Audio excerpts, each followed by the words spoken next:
सिंझोरो में oil and gas plant ते सहूलतूं न हुजण सबब मक़ामी माण्हू तकलीफ़ुनि खे मुंहुं ॾियण ते मजबूर आहिनि। रिपोर्ट करे रहियो आहे साहिल महर। करोड़नि रुपयनि जी आमदनी ॾींदड़ ऑयल गैस फील्ड सिंझोरो में मक़ामी माण्हुनि खे नज़रअंदाज करण ख़िलाफ़ हिते जा रहवासी सरापा एहतजाज बणियल आहिनि।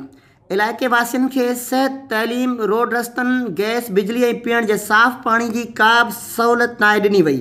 उन हवाले सां हिते जे माण्हुनि जो छा चवणु आहे, अचो त उन्हनि सां ॻाल्हि ॿोल करियूं था।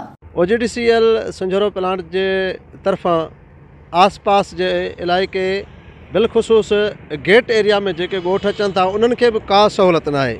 न ई असांखे का सिहत जी सहूलियत आहे, न ई के असां वटि डेवलपमेंट जा कम थियनि था, न ई जेके स्कीमूं अचनि थियूं जेके असांजो हक़ आहे, कुझु बि असांखे कोन मिलियो आहे।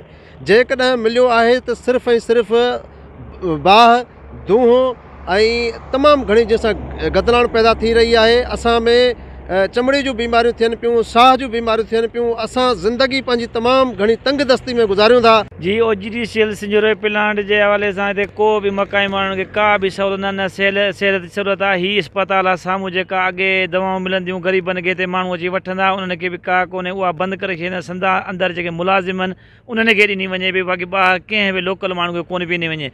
ऐं जेकॾहिं रोज़गार जे हवाले सां का बि मकाई माण्हुनि खे नौकरियूं नथियूं ॾिनियूं वञनि। जे सिक्योरिटी गार्ड आहिनि उहे बि ॿाहिरि जा माण्हू खणी पिया अचनि, या जेके बि अंदरि मुलाज़िम सभु ॿाहिरि जा खणी पिया अचनि। असांजे कंहिं बि इलाइक़े खे माना सहूलियत न आहे, न नौकरी जी, न का हेल्थ जी। असां मजबूर थी विया आहियूं हितां लॾण लाइ। हीअ दूंहों ॾिसो जेका हिते बीमारियूं अची वियूं आहिनि, अवाम परेशान आहे, तमामु बदहाली आहे, बेरोज़गारी वधी वई आहे। सिंझोरे प्लांट मां असांखे को बि फ़ाइदो कोन्हे। हिन गेट एरिया वारनि खे बि जंहिंजो हक़ आहे सुप्रीम कोर्ट जे हुकुम मुताबिक़, उन्हनि खे बि कुझु न ॾिनो वियो आहे। न सिहत जी सहूलियत आहे, न गैस आहे, न बिजली आहे, न पाणी आहे। हीउ इलाइक़ो मिठो पाणी न आहे, हिन इलाइक़े में खारो पाणी आहे। सिंझोरो हिते जे मक़ामी माण्हुनि खे बिल्कुलु नज़रअंदाज कयो आहे। कंहिं बि क़िस्म जी का बि सहूलियत जेका इन्हनि खे मक़ामी माण्हुनि खे ॾियणी, न नौकरियूं ॾिनियूं, न रोड रस्ता, को पाणी जी सहूलियत, कोई फिल्टर प्लांट, कंहिं बि क़िस्म जी सहूलियत हिते जे मक़ामी माण्हुनि खे अॼु ताईं न ॾेई सघिया आहिनि।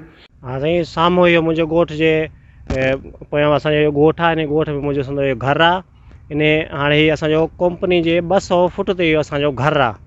हाणे इन में असांखे कंहिं बि क़िस्म जी बुनियादी माना का बि सहूलियत बि कोन्हे का, न बिजली आहे, न असांखे गैस आहे। ऐं हीअ साम्हूं तव्हां ॾिसो, हीअ जेको किनो ऐं गंदो जेको पाणी जेको कंपनी ज़ाया करे थी, उहो सॼो असांजे घरनि जे बिल्कुलु अॻियां बीठो आहे, 200 फुट ते बीठो आहे। ज़रूरत इन ॻाल्हि जी आहे त वसवारा नोटिस वठी हिते जे मक़ामी माण्हुनि खे सहूलियतूं मुहैया कनि त जीअं उहे बहितर ज़िंदगी गुज़ारे सघनि। कैमरामैन दिलीप कुमार सां गॾु साहिल महर, आवाज़ TV सिंझोरो।